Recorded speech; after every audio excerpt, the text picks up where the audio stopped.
bonsoir Messila.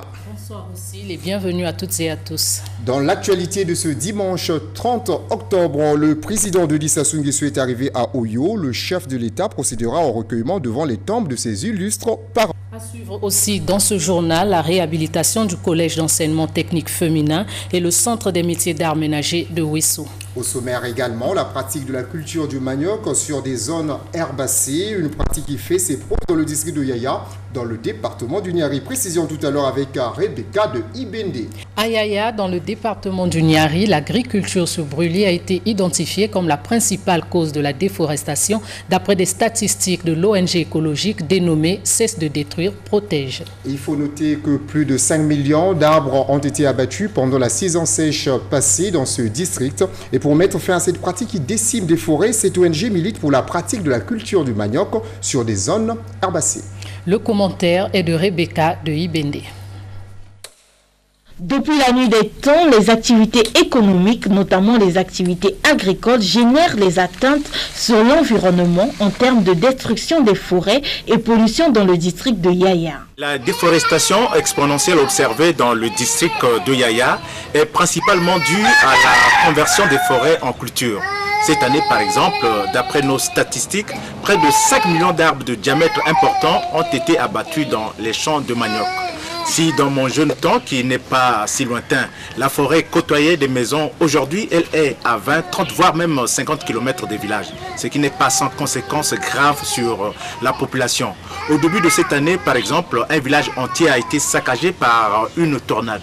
C'est pourquoi, tenant compte du fait que l'humanité ne tiendra pas face aux problèmes écologiques si on ne fait rien, nous avons pris l'engagement d'agir. C'est pour cette raison évidente d'ailleurs que nous avons créé l'organisation non gouvernementale écologique Cesse de détruire, protège, qui est un système d'alerte en cas de catastrophe naturelle.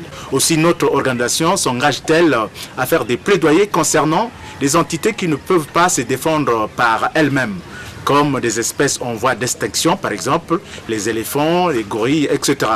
Et même l'environnement dans le sens le plus large du terme. Dans le but de trouver certaines solutions, nous avons mis sur pied 2 grands projets. Notamment, le premier concerne de reboiser toutes les zones qui ont été déboisées. Et le deuxième projet concerne la plantation de Mukuna. Mukuna, c'est un fertilisant naturel introduit dans notre district par le PRODER. Ce projet va nous permettre non seulement de conserver nos forêts parce que l'agriculture sera dorénavant pratiquée dans des savanes herbacées, mais aussi de permettre la mécanisation de cette agriculture. En effet, avec le fertilisant naturel Mukuna, l'ONGE expérimente un champ de manioc sur un terrain herbaceux. Cet essai s'est révélé concluant. Mukuna, c'est une bonne plante parce que Mukuna est une bonne plante, elle fertilise le sol. Sur ce terrain, nous avions planté auparavant cette plante fertilisante. Un an après, nous avons planté le manioc. Cet essai est vraiment concluant car le manioc pousse bien ici, contrairement dans les champs réalisés dans la forêt où il y a plein d'obstacles comme des troncs d'arbres, souches, etc. Ici poussait essentiellement la fougère, donc une zone presque aride et incompatible à la culture du manioc, mais que nous avons fertilisé grâce au fertilisant naturel Mukuna. Un an seulement après avoir réalisé ce champ d'expérimentation, l'heure est à la commercialisation du produit. C'est le PRODER qui nous avait remis la semence de Mukuna pour faire des planches d'essai. Et chez nous, l'expérience s'est révélée concluante, car Mukuna est un engrais plus efficace que d'autres engrais chimiques. Et non seulement après la mise en terre des boutures, il n'est pas rare de constater que certains tubercules pèsent plus de 3 kilos. La vision de l'ONG écologique Cesse de détruire, protège est de tendre cette initiative dans tout le district de Yaya.